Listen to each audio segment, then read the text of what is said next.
figured while I'm in here, this thing's pretty goopy, 280,000 kilometers on it.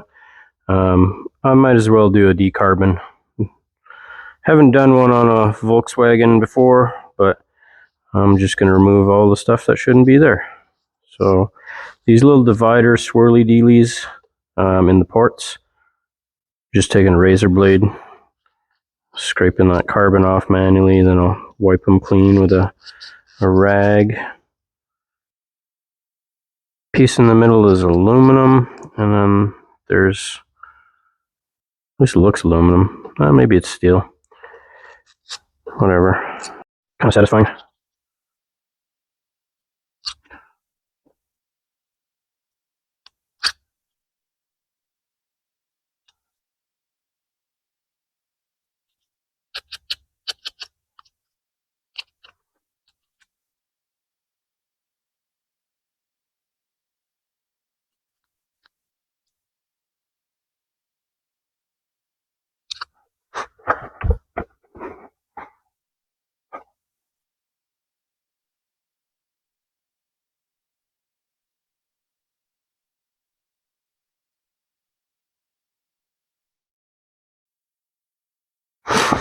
There you go.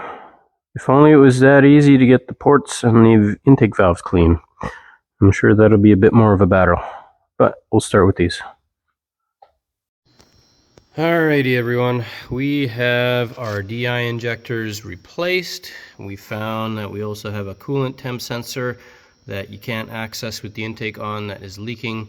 But over and above, we also have some crusty, poopy intake valves. So on the DI engines, they're kind of notorious for getting carbon buildup on the intake valves because fuel is not sprayed past them. The injectors spray the fuel directly into the cylinder, therefore there's nothing to clean the valves. So this car has 280,000 kilometers on it. We're right here, so we'd be a fool to not do the best that we can to clean these. I've already taken a razor blade and, a little bit of time, clean these little deflector dealies that go into the ports. These work with the variable runner valving on the intake. So clean those up, put those back in, but we'll do a decarbon on this thing while it's out, because we're already here.